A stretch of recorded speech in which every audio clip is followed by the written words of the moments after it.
Voilà, maintenant que vous les avez en face de vous, vous n'oserez plus parler quand même. Ça marche. La créativité mène-t-elle toujours au succès? Nous allons essayer de répondre à cette question avec 3 femmes au parcours très différent, mais 3 femmes extraordinaires.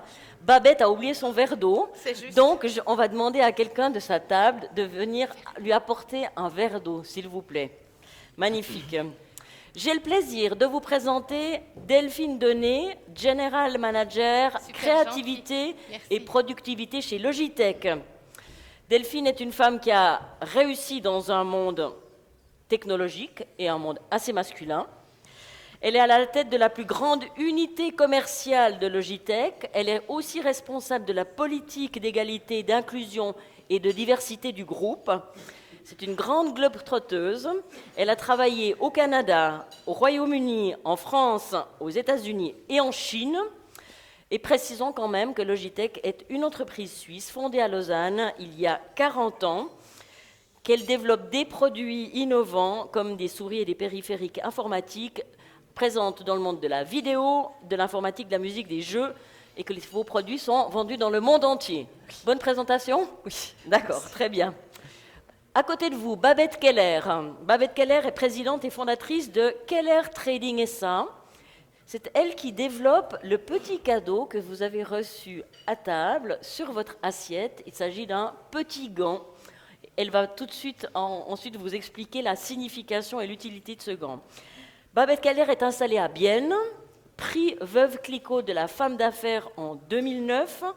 Elle est la référence dans le textile, horloger et bijouterie.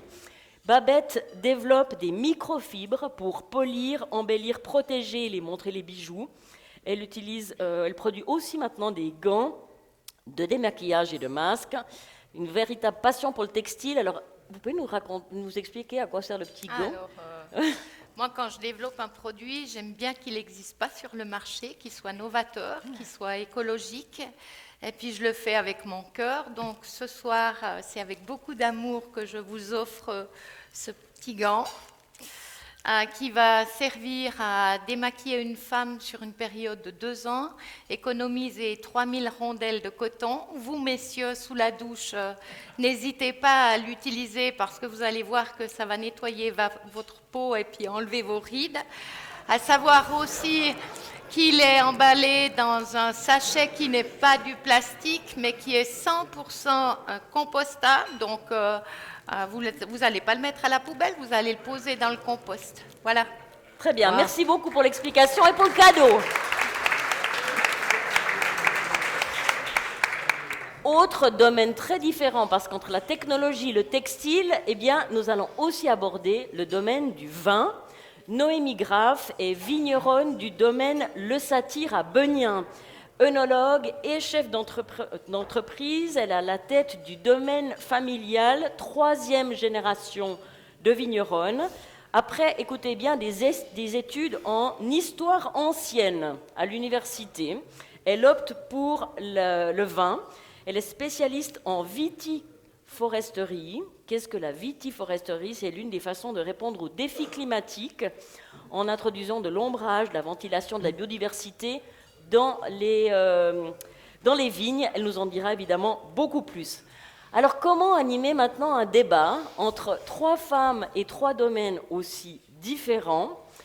J'aimerais vous demander à chacune, on va commencer avec vous, Delphine Denet, quelle est la spécificité de votre métier en matière de créativité? Comment est-ce qu'on peut être créatif quand on travaille dans une entreprise comme Logitech? Alors, pour nous, on est vraiment on a une approche très centrée sur le design et on s'organise pas par catégorie, mais on s'organise par audience. On regarde vraiment quel est le consommateur qui aujourd'hui n'achète pas nos produits et comment on peut aider cette personne à interagir dans le monde du digital, parce qu'aujourd'hui on fait tout dans le monde du digital, on ne peut pas le louper, entre créer une entreprise, communiquer, collaborer et rendre la vie plus simple de ses utilisateurs, mais comprendre avant tout les personnes qui ne sont pas forcément engagées dans la catégorie, qui ont des douleurs dans le dos ou qui sont des advanced users qui passent des heures sur leur écran, mais pas avec les bons outils.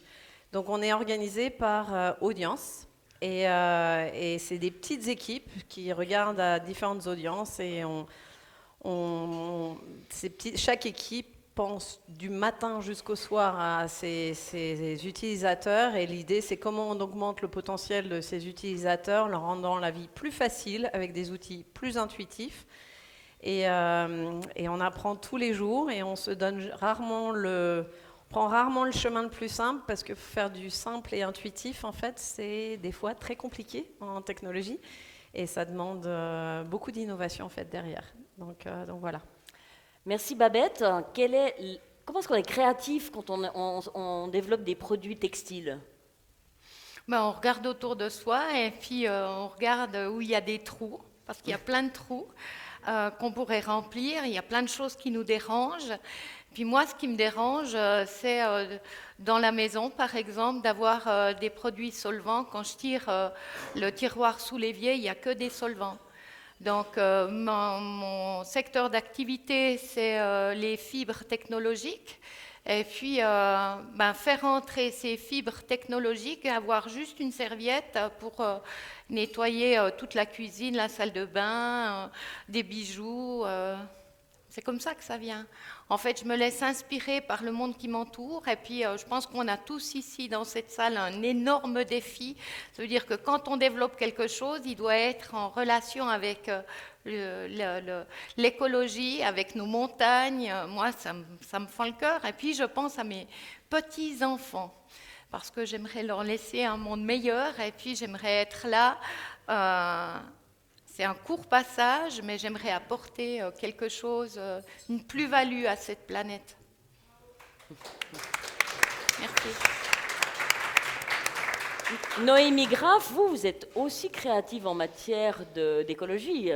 Comment est-ce qu'on est créative quand on est vigneronne? J'admire la créativité de vos transitions, ouais. Parce que je me sens un peu comme un chrétien en terre païenne, pour reprendre cette expression d'un Indiana Jones, puisque je représente ce soir quand même la paysannerie. Vigneron, ça fait chic, paysan, tout de suite beaucoup moins. C'est vrai qu'on a des spécificités dans notre métier. La première, c'est que les écosystèmes, on ne les crée pas, on s'abstient de les détruire, dans la mesure du possible. On a aussi cette temporalité très spécifique. Si vous imaginez peut-être quelque chose qui paraît très simple, comme créer un vin à partir d'un nouveau cépage, on a besoin de recherche. Ça peut être une recherche d'une entreprise privée ou alors aidée par l'État. Un nouveau cépage, c'est bien 20 ans de travail jusqu'au moment où il va être breveté. Pour que le vigneron se l'approprie, il va falloir le planter, c'est 4 ans de travail jusqu'à ce qu'on ait la première récolte. Peut-être 4 ans supplémentaires pour qu'on prenne un petit peu la méthode au niveau viticole. 4 ans supplémentaires pour apprendre à le vinifier. Et une vigne doit avoir 15 ans pour avoir été puisée un petit peu dans son terroir, ses caractéristiques. Il y a l'intemporalité de l'avenir, il y a l'intemporalité du passé, et là je suis vraiment l'ancienne de la soirée, puisque mon métier peut se prévaloir non pas il y a 40 ans qu'Atari existait, mais on fait du vin depuis 8500 ans. Donc j'espère que ça va continuer, parce que si ça ne continue pas, c'est soleil vert. C'est un programme absolument affolant. Donc depuis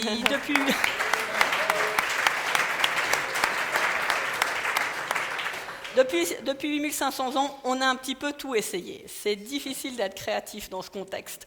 Mais heureusement, des gens avant nous aussi ont eu des bonnes idées, on peut s'en inspirer. Comme la vitiforesterie, par exemple. Par exemple, et j'avais consacré mon travail de mémoire à l'université de Lausanne il y a bien longtemps, à un grand cru de l'Antiquité romaine qui, au hasard, et peut-être ça a dicté un petit peu la suite de ma vie, on n'a pas de carrière, nous les paysans, on a de vie, un grand cru qui poussait sur des peupliers. Voilà, donc effectivement, si on se réfère à Pline l'Ancien, 1er siècle après Jésus-Christ, on a peut-être amélioré la qualité, mais pas réinventé la roue. Je vous ai demandé à toutes les trois de venir ce soir avec une belle histoire de créativité. Une belle histoire que vous pouvez partager avec nous ce soir et qui évidemment est en référence avec votre domaine. Delphine Donné, quelle est l'histoire que vous avez choisie?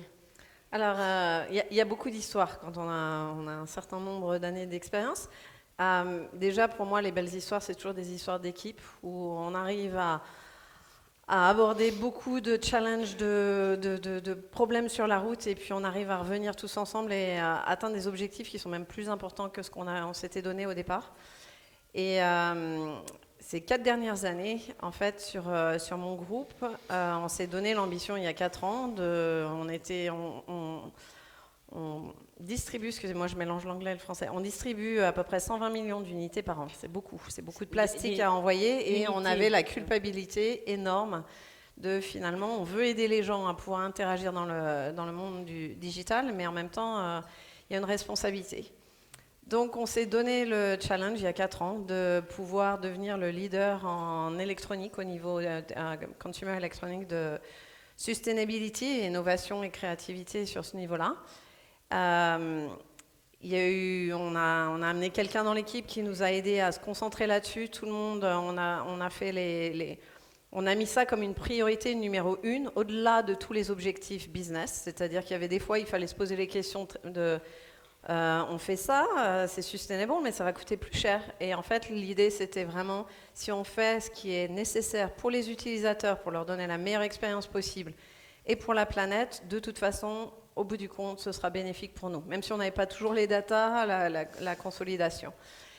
Et toute l'équipe avait ça comme une priorité, quelle que soit l'audience sur laquelle ils travaillaient, tout le monde devait atteindre des objectifs au niveau sustainabilité en priorité. Et je vous passe tous les détails de l'innovation qu'on a dû faire d'un point de vue les ingrédients avec les fournisseurs, parce que le plastique recyclé n'existait pas à beaucoup d'endroits où on ne pouvait pas le faire mettre dans les outillages pour faire nos produits. La couleur n'existait pas en recyclé. Les packaging, par exemple, les packaging, il faut travailler avec les fournisseurs, il faut travailler avec ensuite les distributeurs, tout le monde sur l'écosystème.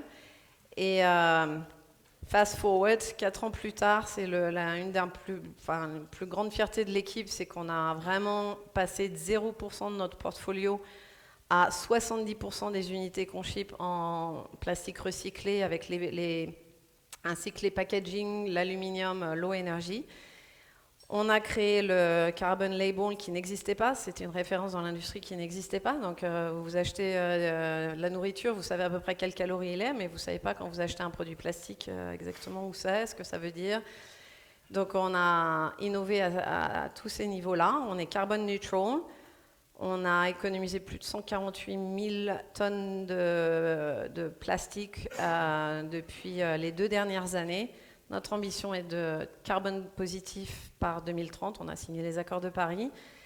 Et on innove tous les jours. C'est énormément de créativité pour savoir comment faire les produits avec la meilleure expérience, mais être complètement à terme circulaire, qui est vraiment aucun footprint.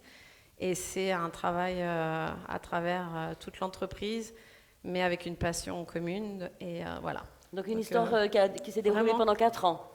Qui a commencé, on s'est donné l'objectif, la vision en 2018. C'est devenu une priorité imposée à tout le monde en 2019 dans mon groupe. Et puis les équipes ont commencé à développer les plans. Et puis après, on a travaillé avec les fournisseurs sur 2 ans. Et puis la transition sur tous les produits, donc sur 120 millions d'unités dans les usines à peu près à travers le monde. Donc, bon, voilà. Magnifique histoire. Babette Keller, on va passer à la vôtre. Je suis admirative. Hein. Ouais. On fait qu'à peu près 1 million de serviettes par année pour le secteur horloger. Donc là, il y a encore du chemin. Je ne me rappelle plus de l'histoire. Le masque. La plus belle histoire de créativité. Il y en a plein, oui, c'est ça mon problème. Oui, mais il faut en choisir une ce soir. J'en choisis une qui est d'actualité parce que je suis très fière de ce développement. C'est pas très loin de nous, c'est la Covid, la crise sanitaire. Alors aussi, je connais bien l'Asie. Et puis quand en décembre 2019, j'ai entendu qu'il y avait des morts en Chine pour une maladie qu'on ne connaissait pas, je suis arrivée au bureau avant Noël et puis j'ai dit on va faire des masques en microfibre. On va faire des masques en microfibre parce que le monde va être inondé de masques en papier.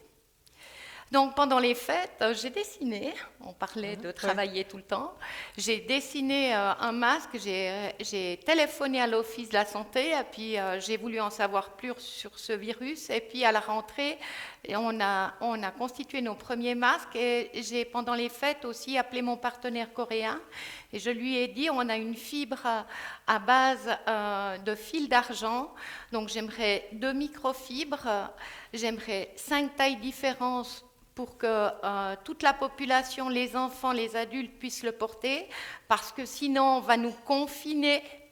Et puis il faut que les entreprises puissent continuer à travailler, et puis qu'on puisse faire du sport, enfin vaquer à nos occupations. J'étais prête au mois de mars et là-dessus, je me suis dit, je vais faire la certification. Il m'a fallu 5 mois pour obtenir la certification.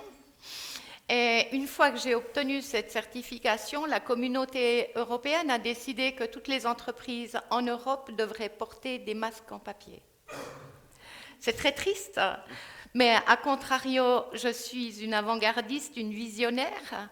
Je sais qu'on va encore avoir d'autres crises sanitaires, même si je ne les espère pas et je ne les souhaite pas, mais je souhaite que les gens soient libres. Et j'ai comme ça réalisé un produit où tout le monde peut continuer son activité professionnelle, un produit qui va, comme ce petit gant, durer 2 ans, que les gens vont pouvoir laver en machine, qui n'a pas d'adjonction, qui ne va pas polluer. Donc je suis assez fière de ce développement-là, oui. Donc c'est plutôt une belle histoire de créativité plutôt qu'un échec. Il n'y a pas d'échec, Ok. l'échec n'existe pas. D'accord, ok, bravo. Quelle est la belle histoire que vous voulez nous raconter, Noémie? Ah, vous voulez une belle histoire? Oui, Ça aurait pu être l'échec. Hein. Après, c'est une chance sur 2. Après, je vous demanderai la faute Alors, qu'il ne fallait pas commettre. je ne sais pas si l'histoire finit bien, mais c'est vrai qu'on se dit souvent que la marge de manœuvre est assez petite dans notre métier, qu'on va refaire ce qu'ont fait nos pères. C'est souvent nos pères, hein, c'est pour ça que je me permets de le dire, qui des fois sont un petit peu autoritaires, surtout avec leurs fils, c'est un autre problème, et qu'on a finalement, on va faire un petit peu ce qui s'est fait jusqu'à présent parce que ça a toujours marché. Mais si je prends l'exemple de mon village, Beugnin, donc c'est entre Lausanne et Genève, pile au milieu, au XIXe siècle, il y avait un cépage, une mondeuse noire, bien connue des Français, puisque c'est un très beau cépage de Savoie, qui avait une jolie réputation. Il y a eu le phylloxéra, il s'est passé bien des choses, et peu à peu, le chasselas, comme celui que vous êtes en train de boire, a pris sa place. À tel point que quand mon grand-père est arrivé au village dans les années 40 et qu'il a décidé de planter du pinot noir dont il était amoureux, on lui a dit « Mais mon Dieu, tu n'y penses pas, scandale, la délégation du village, les histoires ». Le temps a passé, on s'est dit « Ah, c'est bien, c'est vin suisse, mais peut-être qu'il faudrait des choses plus tanniques, plus colorées ». Donc les stations de recherche Agroscope, l'équivalent de l'INRAE, nous ont proposé des Gamarais, des Garas noirs, qui font partie maintenant de l'identité véritablement du canton de Vaud, qui sont maintenant bien connus. Et moi, j'arrive un petit peu à ce tournant où on commence à nous parler des cépages résistants aux maladies, comme le Divico, le Divona, qui vont être sans doute l'avenir de notre métier. Moi, j'ai choisi, en tant qu'ancienne historienne, de justement me replonger dans les archives de mon village et de trouver que cette mondeuse noire était bien connue là. J'en ai replanté. C'est un cépage intéressant parce qu'il a l'avantage d'avoir un long cycle de maturation. C'est un cépage qu'on récolte tard et qui monte assez peu en alcool. Donc pour avoir vinifié ces dernières années, dans les temps de canicule et de sécheresse, des vins qui commençaient à friser les teneurs en alcool des liqueurs, je me dis que là, on a trouvé aussi une réponse, ma foi, assez intéressante aux défis de demain. Et si je vous ai tenu cette petite chronique de l'histoire de mon village et de ma famille, c'est pour vous dire que finalement, chaque génération va réinventer ce métier. Voilà, on a eu la mondeuse, le chasselas, le pinot noir, ces Gamarais Garas noirs, et puis maintenant on part doucement ou vers des cépages qu'on avait abandonnés parce qu'au XIXe siècle, il faisait plus froid. Et maintenant, il fait plus chaud, donc ils vont peut-être pouvoir répondre aux défis de demain. Et encore bien plus tard, pour la génération suivante, il y aura ces cépages qu'on aura développés pour répondre aux défis écologiques et du réchauffement climatique. Je m'inscris un peu là-dedans. Ok, on vous sent très créative. Est-ce qu'il vous est arrivé, Noémie Grave, de vous tromper, d'essayer de développer une idée qui finalement s'est révélée un échec? Alors, c'est pas l'idée, le problème, c'était moi. J'aurais adoré accueillir stagiaires, apprentis sur mon domaine, mais il s'avérait que je l'ai fait, mais je suis complètement nulle. Je crois que ça tient peut-être au mode d'apprentissage respectif qu'on a. Je suis quelqu'un qui s'est épanoui durant ses études, que ce soit à l'université ou mon école d'ingénieur. Donc j'ai tout de suite le réflexe de dire, en fin de journée, ouais, on va réviser, on va bachoter un petit peu les formules, les cours et tout. Ou alors pire, de dire, attends, sur cette question, liste article. Et là, j'avoue que mes stagiaires, généralement, sont beaucoup plus pratiques à dire « Ouais, non, mais on va aller visser un tuyau, on va faire quelque chose. » C'est plutôt un problème de formation, de transmission que de créativité. Donc j'avoue que j'ai renoncé à cet aspect-là que j'espérais. Et puis, bon, je donne des cours ex cathedra, voilà, où les étudiants n'ont pas le droit de me contester à l'école de Changin, c'est plus simple. Il faut faire avec ses compétences aussi. Babette Keller, est-ce on dit souvent qu'on apprend il faut finalement plus de nos échecs que de nos réussites. Est-ce qu'il y a un échec que vous aimeriez partager avec nous ce soir et qui pourrait être intéressant parce que la créativité n'est pas toujours un long fleuve tranquille et il y a aussi des plantées, des risques, des doutes et finalement des projets qui meurent? Je la partagerai volontiers avec Greg. Parce que c'est le monde que je veux, puis j'aimerais aller plus vite. Donc voilà, ça c'est une plantée, ouais, j'aimerais aller beaucoup plus vite que ce que je vais parce que j'ai déjà 60 ans et puis que je veux ça partout dans le monde. Mais alors ça, peut-être on pourra en parler tout à l'heure. Ou un écosystème en fait, des produits qui changent notre façon de consommer. Ah ben complètement, oui, bien sûr. Ouais, et puis ça se passe, mais ça prend lentement. Du temps parce qu'on n'a pas 54 milliards à distribuer à des petites PME chez nous, qu'une PME, elle fait toute seule, et puis qu'on ne nous aide pas. Donc voilà, mais ça va. Pardon ? Mais je vais commencer par développer très très bientôt dans un des plus grands centres cosmétiques français à Paris, un groupe. Donc il y a des chances. Oui, bien sûr, on se débrouille. On va poser la question à Delphine Donné. Est-ce que dans votre expérience de créativité, il y a eu des échecs révélateurs que vous pourriez partager qui ont un peu valeur d'exemple? Oui, et encore une fois, comme dit Babette, on ne prend pas les échecs comme des échecs, on prend les échecs parce qu'en général, on apprend énormément, puis ça nous aide à rebondir après, et ce qui vient après, en général, est une belle histoire. Donc, mais des exemples, quand je suis revenue de Chine pour aller aux États-Unis, dans l'Utah, pour m'occuper de Jaybird, qui était avec une équipe une start-up qui travaillait sur les écouteurs sans fil. À l'époque, AirPod venait juste de lancer, il y en avait partout sur les marchés. Et on a décidé de se concentrer sur le marché du sport pour que les gens puissent aller courir, faire du sport avec des écouteurs sans fil. On s'est beaucoup concentré. Je vous passe les détails sur le décalage entre start-up et le reste de Logitech un peu plus organisé. C'était un monde fascinant. J'ai beaucoup appris sur ça. Surtout dans l'Utah, si vous connaissez, je venais de la Chine très égalitaire, l'Utah c'était différent. Et en fait, on s'est beaucoup concentré sur cette audience, mais alors déjà, ça a commencé le premier jour, ils avaient des prototypes déjà, et je pouvais même pas me les mettre dans les oreilles tellement ils étaient gros, donc ça partait mal au niveau de... C'était vraiment que les gens avec des grands trous d'oreilles pouvaient les mettre. Donc, au niveau technique, c'est assez compliqué un écouteur sans fil. Il y a énormément de complexité. Donc, la miniaturisation, c'est déjà une chose, mais après, avoir une bonne connectivité, c'est une autre. Énormément concentré, on va en production, on fait des tests, les hommes, les femmes. Génial, ça marche bien. On envoie quelques échantillons aux journalistes qui ne testaient pas les produits dans les montagnes de l'Utah avec aucun réseau, aucun bâtiment dans les alentours, mais à Tokyo, à New York, avec des tours partout.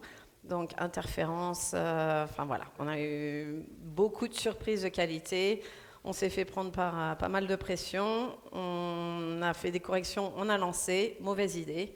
Au bout du compte, il vaut mieux apprendre au maximum. Quand on fait un produit pour une audience, vers la fin du développement, il faut toujours tester avec une audience beaucoup plus large et toujours privilégier la qualité, parce que la qualité, au bout du compte, c'est ce qui fait que vous avez des gens qui aiment votre marque, qui aiment ce que vous faites, qui vont utiliser vos produits.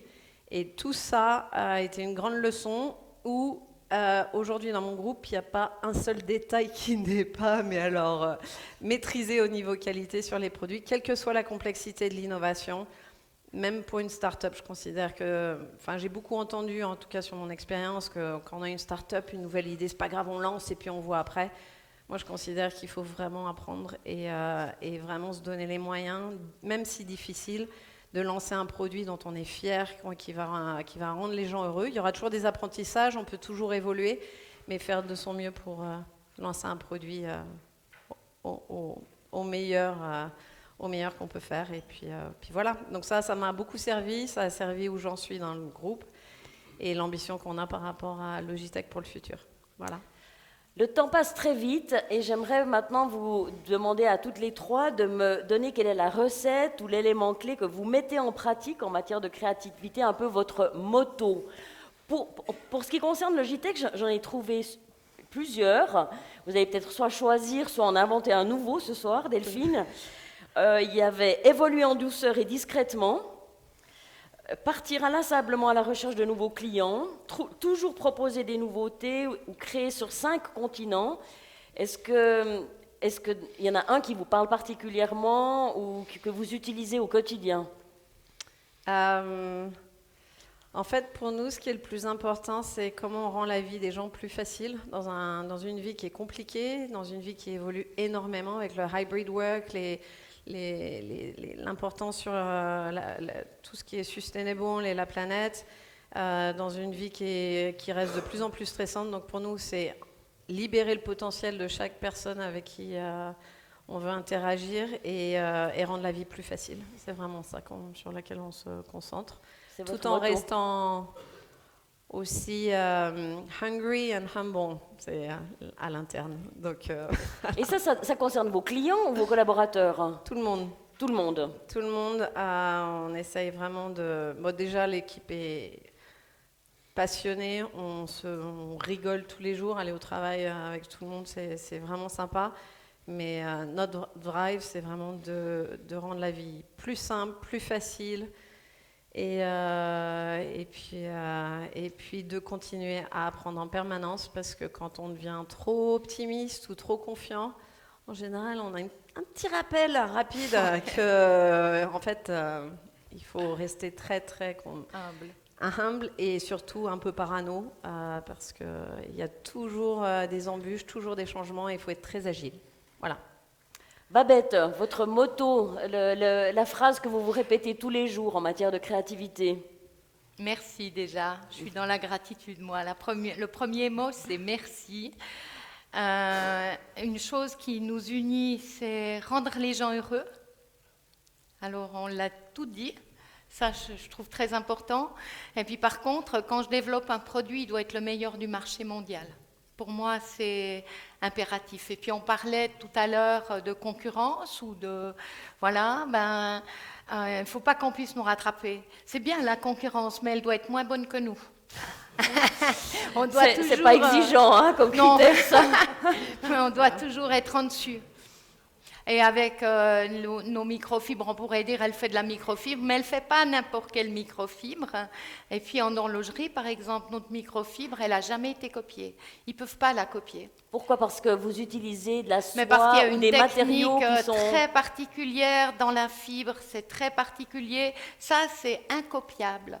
Je défie n'importe qui de copier ce produit. Vous allez voir plein de gants démaquillants à l'eau, seulement de l'eau, hein, vous n'oubliez pas.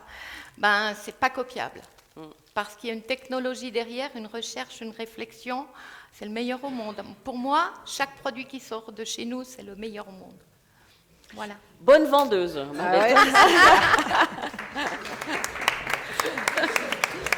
On va terminer dans le domaine du vin. quel est votre motto et la recette qui vous inspire et qui vous permet d'avancer en matière de créativité, Noémie Graff? J'aurais bien voulu en trouver une en anglais, mais voilà, c'est pas la langue principale de mon métier.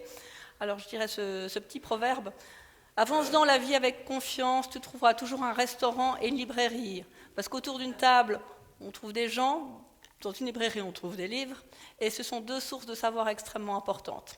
Mais comme j'ai quand même envie de me mettre aux langues étrangères, je vous proposerai « Nunc est bibendum », maintenant il faut boire. Magnifique. Merci beaucoup, mesdames. Merci beaucoup. J'ai hâte de l'utiliser. C'est allé trop vite. On doit bientôt vous servir le premier plat. Donc, n'oubliez pas d'interpeller nos 3 stars pendant le reste de la soirée. Et avant de passer au repas, nous avons encore quelque chose qui nous attend. Nathalie